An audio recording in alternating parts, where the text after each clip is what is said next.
Well, this is Betting Weekly Premier League show. You're with myself, Dan Roebuck, alongside me, Nigel Seeley and Jack Wright. On this week's edition, Jack's got some bangers at Brighton, Burnley and Brentford. And Nigel has finally worked out where the prop bets are on the Bet Rivers site and app and has gone card happy. This is quite a diversion for you, Mr. Seeley. Or is it just a throwback to your spread betting days? Nothing else I could find, really. I thought it was quite a difficult card. I looked at the card. I thought it was quite difficult. There's a couple of tasty matches in there, and I looked at the referees, and I thought this could be a way to go. It took me ages. Bet Rivers have so many specials and so many different markets. It's impossible to navigate around that site. So many different things there. I was looking for my full tilt stats and my full tilt stats, and I couldn't find any. So I was going through them today. I broke everything down in my CD spreadsheets, and I went through everything, and it just started out on the computer cards. So, yeah. Cards Wonderful. and easy as that. Wonderful. It's nobody's birthday. We're beyond Christmas, but cards on the agenda here. On the agenda. We've got some interesting plays over the course of the show. We're obviously going to focus and feature on the big game of the weekend as well, which is, of course, Arsenal versus Liverpool on Sunday. But we're going to kick off our previews with Brighton against Crystal Palace, which is 10 a.m. on Saturday. Brighton here at -157. Palace have just been nibbled out over the course of the last few hours with Bet Rivers. +410, draw +310 here. 320, I should say. A big game, Nigel, for both clubs. I mean, this is a rivalry. I'm never quite sure why, but obviously those close to the club certainly know. Both sets of supporters want to get one over on the other. But this goes back to the 70s, I believe, Nigel. I don't know if you can shed any light on this or not. I think it's something to do with. Is it something to do with the rivalry between the two managers at the time, Terry Venables and Alan Mullery? They didn't get on very well, and they famously played each other, I think, 5 times in that season. In the days where the FA Cup went up to a replay and another replay, and they were all really fiercely fiery matches.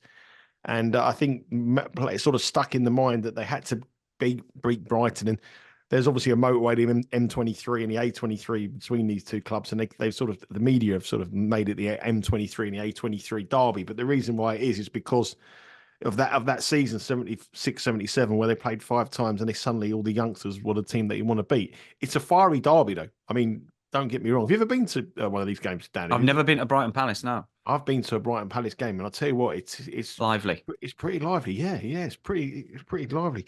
So it wouldn't be that something that people would look at and think. You know, everybody in America will look at the Liverpool derby, the Newcastle and Sunderland derbies, and obviously the Manchester derbies, North London. But this is a fiery one, and I think the way that the two teams come into this match, I think it could be quite an interesting encounter. Obviously, Crystal Palace produced a scintillating performance against Sheffield United. Obviously, the ticket giveaway that I was in the local paper was very successful. The 0-0 detector has banished again back to the 0-0 detector. I got the wrong game, didn't I? Fulham, I said it'd be unders, and the 0-0. The one I really went overboard on, and the one I bet quite heavily was the Sheffield United game. I knew my fate was over after 22 seconds. So. It's usually my missus who knows her fate's over 22 seconds. So that's the thing there. But anyway, I mean, this game here, I think that it could be quite lively. I mean, Crystal Palace obviously had a big win. At least they come back, which was a shock to me. I didn't think he was going to start. He started and he produced a fantastic performance. I know Jack's going to come on to him in a minute, so I won't go too much about that. But they've got a big win. The crowd will be happy for the first time this season on the performance that Eze and Elise are playing again. And they head to their biggest rivals. And I think that Palace will be quite up for this match. And their biggest rivals just come in the back of a 4-0 defeat, the worst performance of the season at home to Luton. So De Zerbi really wants to get a performance back out of Brighton. And I think none more so in this one. So I think that both sets of fans will be fired up. Both managers will fire them up. The referee for the match is Simon Hooper. He averages 4.52 cards per game, 21 matches, 95 cards. The last couple of matches in Brighton matches, there was 5 yellow cards in a Brighton 0, Wolves 0 match, and Luton 4, Brighton 0 in midweek. There was 4 yellow cards. Throw in the local derby here. Throw in the fact that it's probably going to be Roy Hodgson's last match in charge against Brighton, their arch rivals. I think this could be quite a feisty match. So the bet I'm going to go for here is over 5.5 cards. It doesn't matter if it's a red or a yellow, as long as there's 6 cards produced in this match. We cash. I'm going to go for at -105. This match last season there was 7 yellow cards and 2 yellow cards. The season before 7 and 3.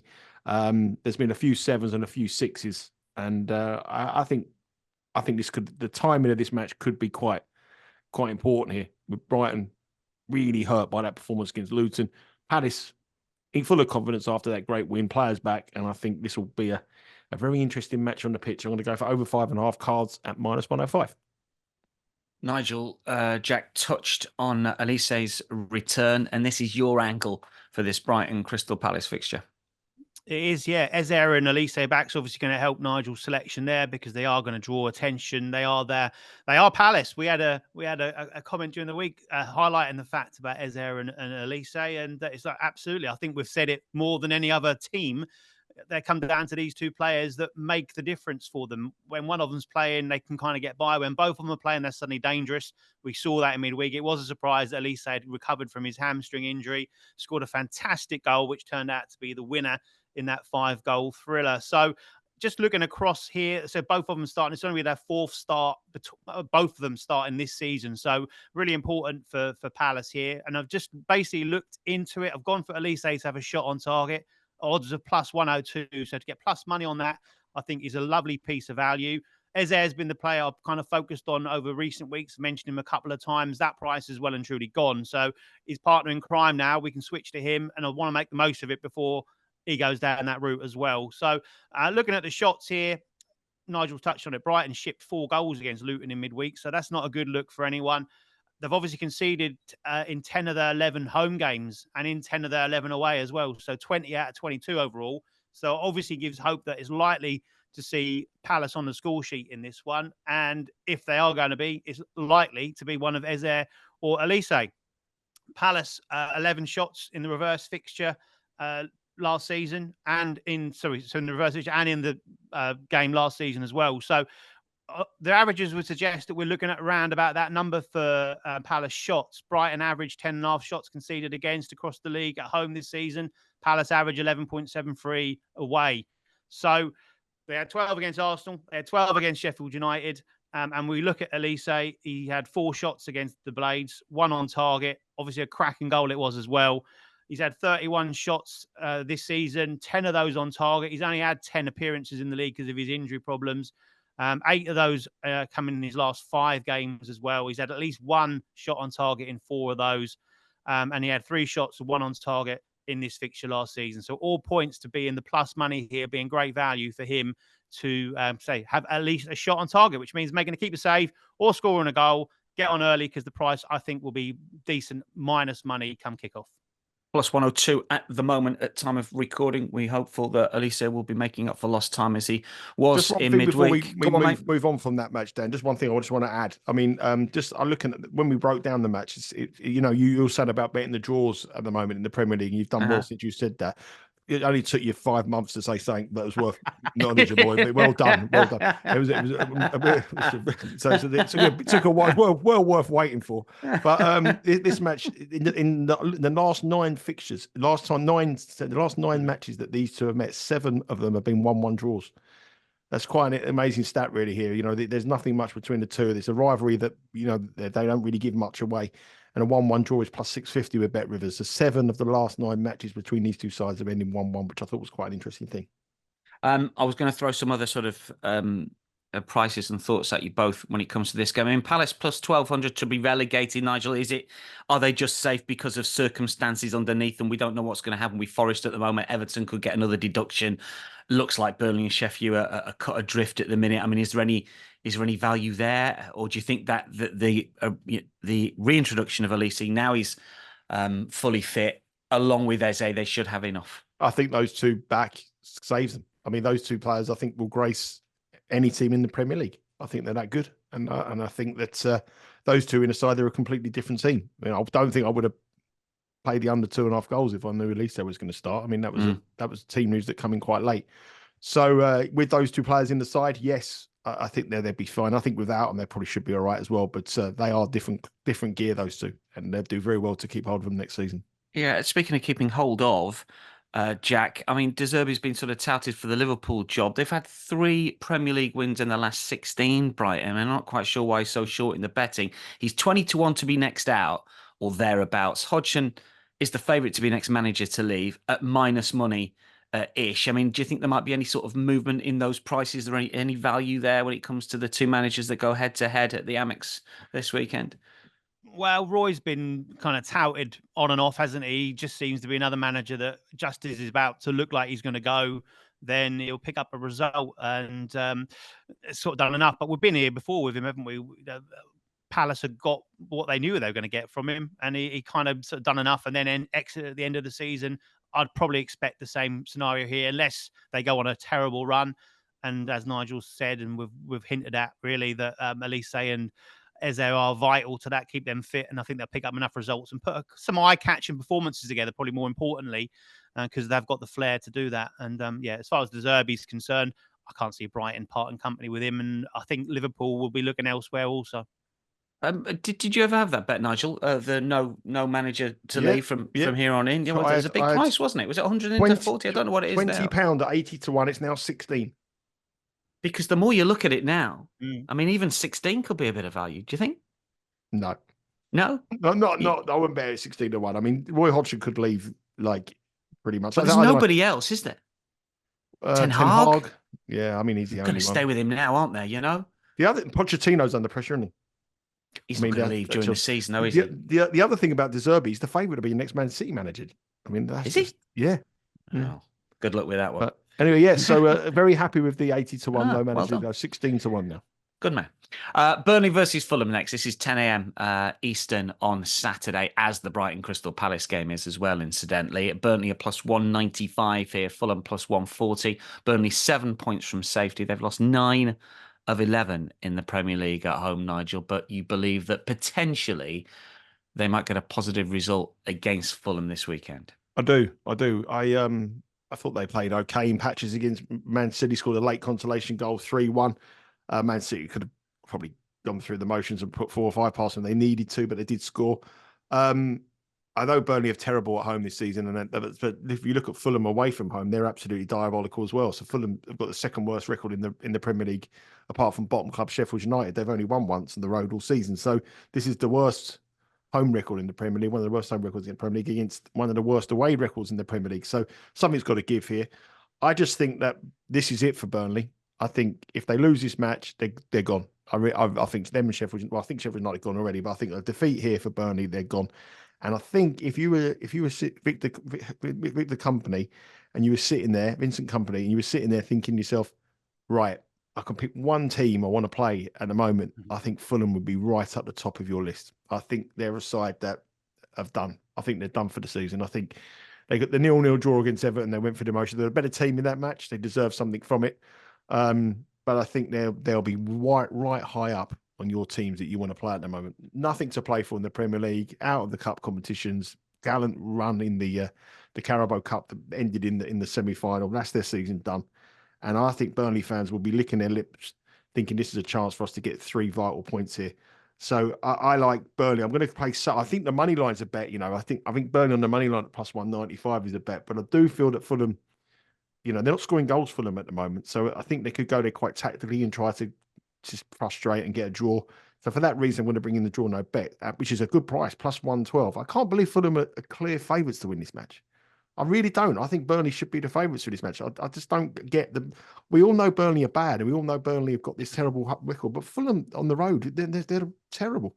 So the other thing that I want to say here, which is another thing. I mean, it's a big statistic, but the last time Fulham won at Turf Moor was on your 16th birthday. Then, really? April 1951. April 1951 was the last time they won. Yeah, it was a good month. 33 matches. It's a 33 match unbeaten run that Burnley. So 33 matches in that period where Fulham haven't gone to Burnley and haven't won a match. So if you're looking at historical data, statistics, and current data, I think Burnley here are massively overpriced to win the market. I think the best value is to draw no bet, because from now to the end of the season, Fulham would be on my sort of radar to fade. And Dan, please don't keep nodding your head. You're making me feel a bit uneasy. Shake your head, please. Inside, say you agree with me, but just go like that, because the more you nod in your head, the more. Listen, the curse. The curse. You're going to put the curse from almost 73 years of statistics, and the curse of Roebuck is going to absolutely do it. The curse has been broken. Don't worry about that. If I like a bet, don't be afraid. ladies and gentlemen. Very I will afraid. not jinx your weekend. Fulham have failed to score in 3 of the last 4 in all comps. Burnley have been shot shy all season, which runs into Jack's play here. This is Nigel's play. I'm surprised Nigel didn't have this one, but Jack's got it instead. Yeah, we had a little bit of swap round here, and we all gone for under 2.5 goals in this one at -110. Both sides out of form. Burnley haven't been in form all season. Only Sheffield United have scored fewer than their 22 goals. No team scored fewer than their 11 at home. They've got no threat up front. They've got some young players. They've got some unproven talent that can find something out of nowhere. But you can't sort of rely on that too much. And I said they nicked a goal last night against Manchester City, so shows you that they have got the ability to kind of find a piece of play at some point in time to get that. But so Lyle Foster's their top scorer, 4 goals this season, only one since October. So we can see where their main issues lie. As far as Fulham are concerned, they've got 28 goals this season, but 16 came in that purple patch where they went goal crazy, didn't they? 4 games and they scored 16 goals, so only 12 in their other 18. So there's just such little threat up front. Raul Jimenez, we talked about him a lot this season, had finally found a little bit of form, started scoring some goals. He was injured. He went off at half-time midweek. That sounds like he might be out for a few weeks as well. So, again, where the Fulham goals are going to come from, absolutely no idea. 7 of Burnley's last 8 have gone under 2.5 goals. 5 of Fulham's last 6 have gone under 2.5 goals. And overall, both these sides have seen 10 of their 22 fixtures across the league campaign this season go under 2.5 goals. And only one side has seen more than that, and that's Everton with 11. So for me, under 2.5 goals looks a solid play here. I can see Burnley nicking it 1-0, maybe even the 0-0 detector coming out for this one, possibly as well, because they just look turgid up front. But on a game week that we're talking a lot about cards, this one's possibly interesting as well. As a side note, Darren Bond is the referee for this one. He's only had 1 Premier League game so far this season. He normally referees at a lower level. 4 yellow cards and 1 red card in that 1 appearance so far. And lo and behold, that was in a Fulham match when he sent off Tim Ream earlier in the season. So that's another angle to look at, possibly. But for me, under 2.5 goals at -110. Unders for Jack in that game at Turf Moor between Burnley and Fulham. Big match on Sunday in the English Premier League is, of course, Arsenal versus Liverpool. This is 4:30 Eastern, 4:30 local time, of course. Arsenal, Nigel, +135. Liverpool, +190. The draw, +265 here. Just before we get into your play, I mean, from an Arsenal point of view, they're +900 to win the title. Do they have to win this to be still in the title race, or is it one not to lose? How would you play it from Mikel Arteta's point of view? What do you see it in terms of that title race? I think he's got to win it. He's got to win it. He's got at home. He's got to win it. You got to win your home matches and take points off your main contenders. He's still got to go to the Etihad, hasn't he? So yeah, he's got to win it. And I think this is a must-win match for Arsenal, and that's one of the reasons why I'm going to go with the bet. I'm going to go here because I don't think there's going to be any respite from Arsenal. I think they're going to come out. You know what the Emirates is like when they're fired up. The players sort of get fired up as well. And I'm going to go for the bookings again here. I'm going to go over 5.5 cards at +120. I thought Arsenal were very fortunate to beat Nottingham Forest the other night. I thought if they went on for another 25 minutes, I thought Forest were a much better side. And, the last 10 minutes were very nervy. Thanks, Harry. Sorry?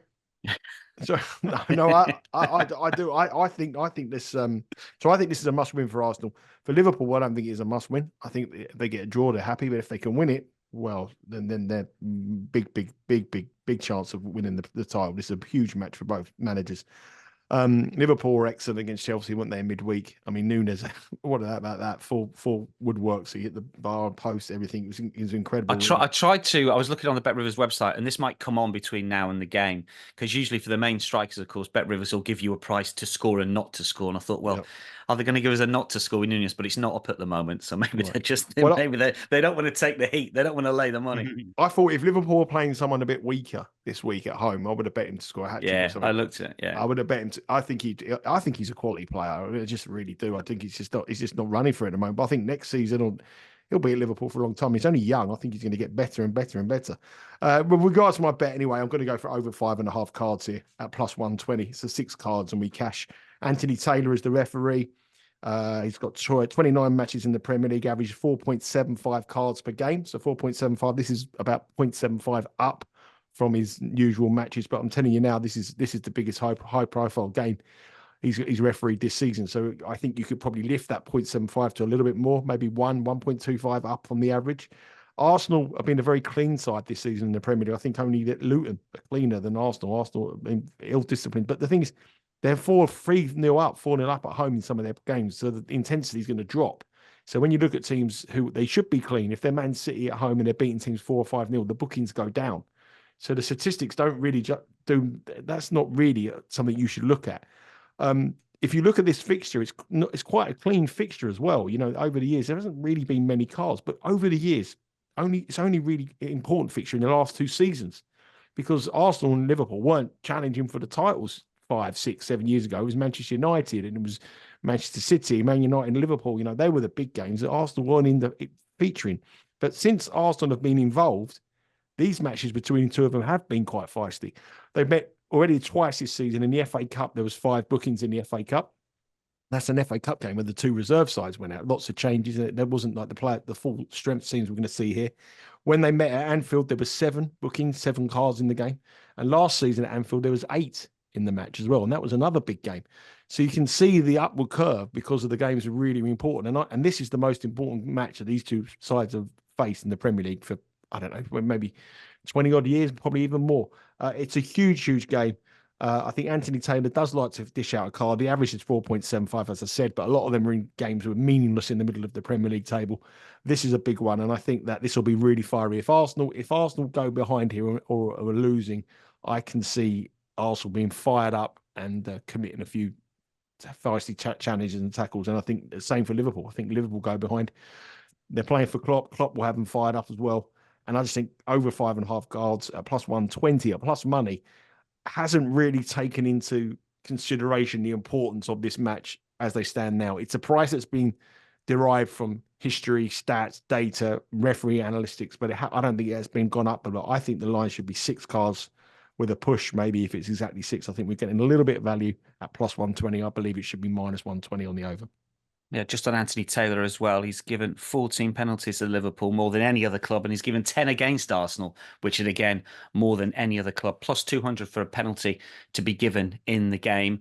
This is his 3rd Arsenal-Liverpool fixture. He's given a penalty in the previous 2. Jack, what's your moneyline thoughts on this one? I mean, you tend to think Liverpool plus 190, the draw plus 265, Liverpool sort of draw no bet. I mean, that's the way I'd look at it from a moneyline point of view. What are your thoughts on this one?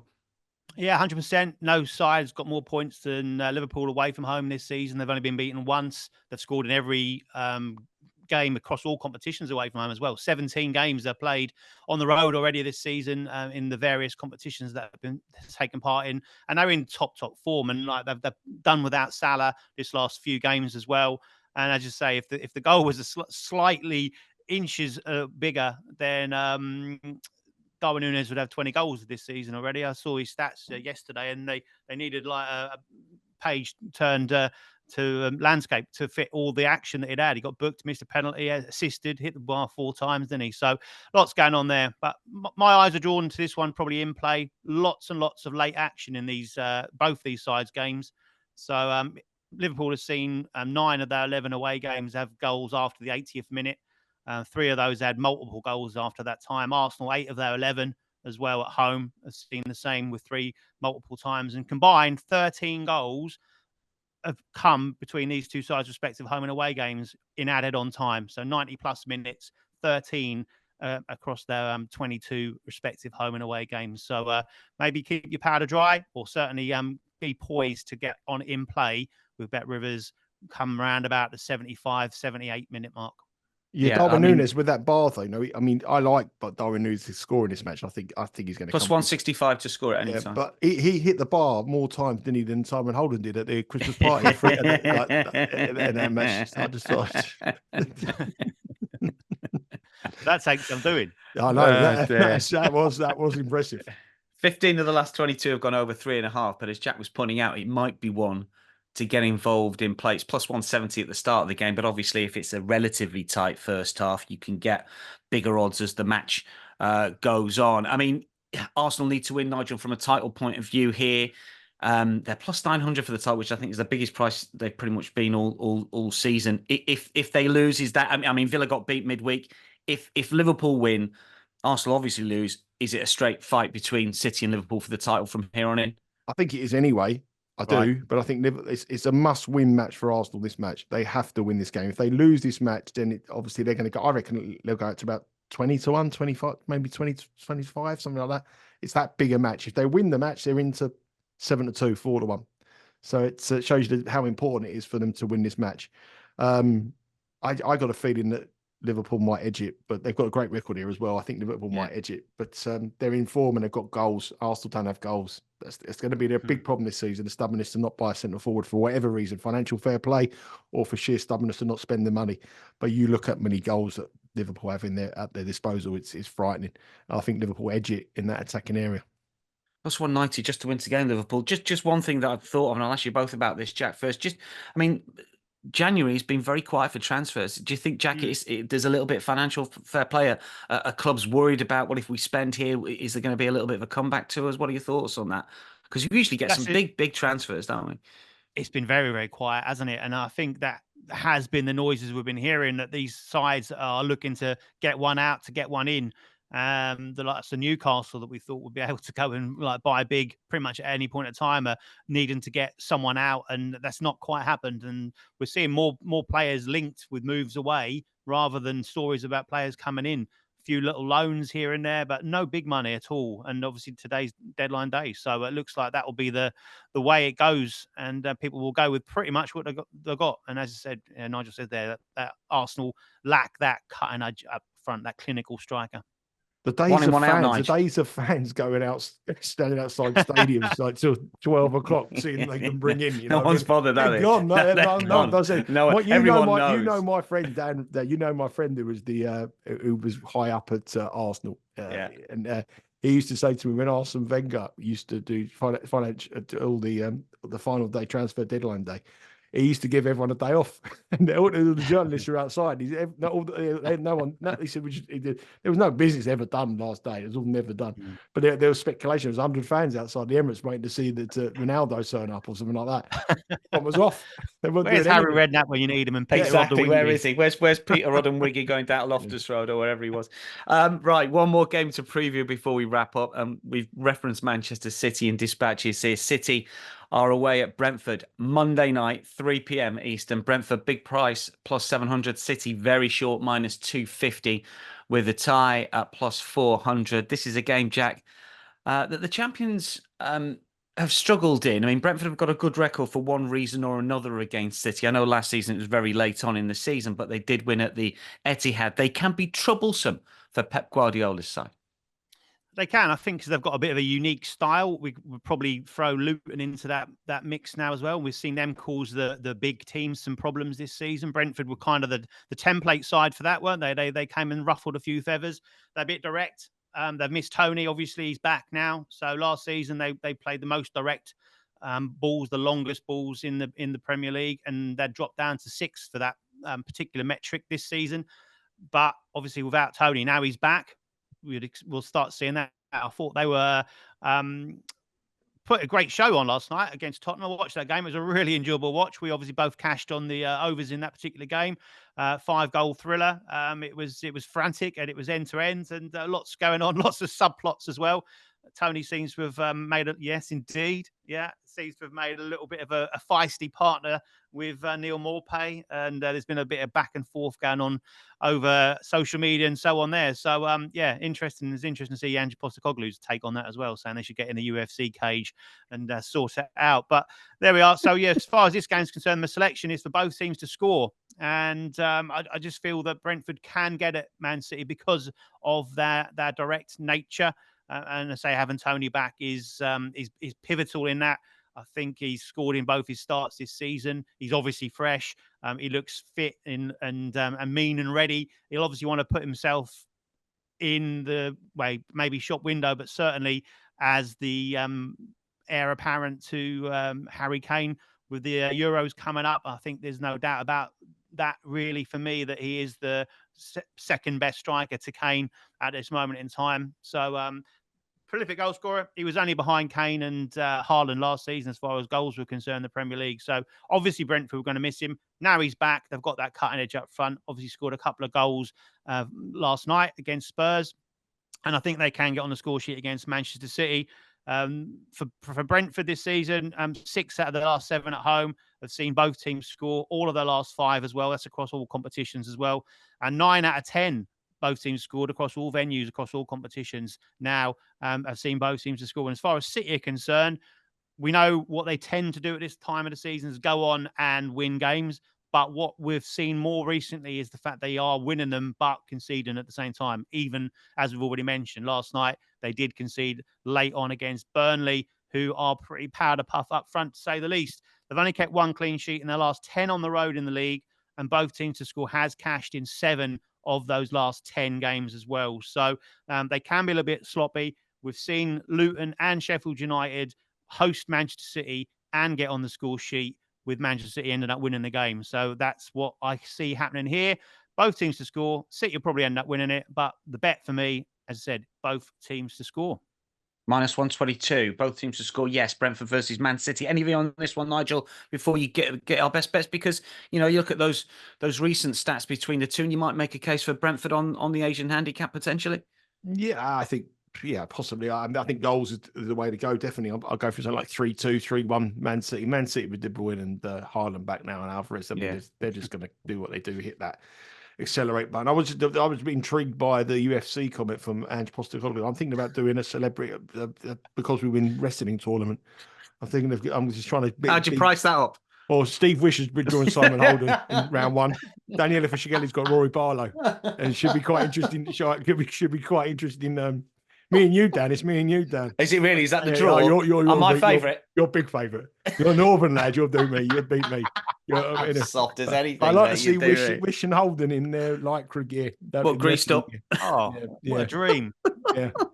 Steve the Chicken Man Wish against Simon the Professor Holden. They don't call him the meat man for nothing, I tell you, there's a heavyweight clash there. Yeah, let's get it on. Yeah, be interesting.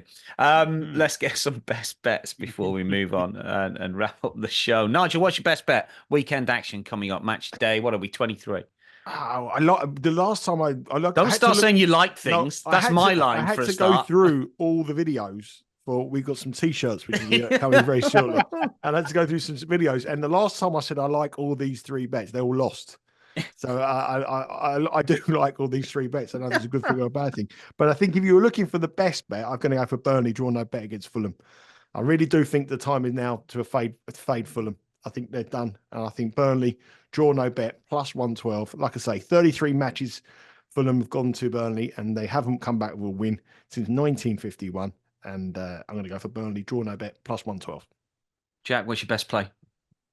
I'm surprised Nigel ain't come up with what was number 1. I Googled it, but no, it was irrelevant. I actually Googled what happened in April 1951. Bing Crosby. Did they have a number 1? Bing Crosby, 1951. 16th birthday. Frank Sinatra. Nothing happened.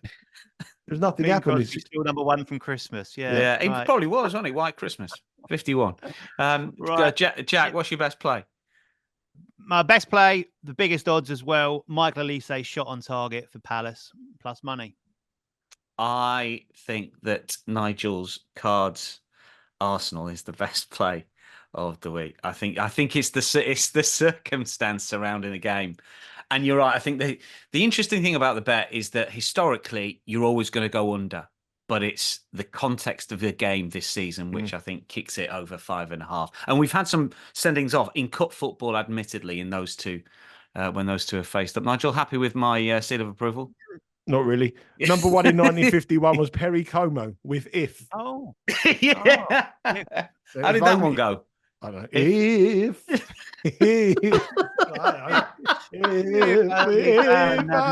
If only Roebuck didn't pick my bets. If only Roebuck didn't. We're gonna have to cut it. We're gonna have to cut it there. So we'll start getting into the verve with Nigel. That is your lot, Nigel, Jack. Thanks for your company. Good luck with your picks across the weekend. That's a wrap for Matchday 23 of Betting Weekly Premier League show. We will be back, of course, next week with more EPL picks and plays. Stay across all of our content at Because We Win via Twitter. For now, though, from all of us, it is goodbye.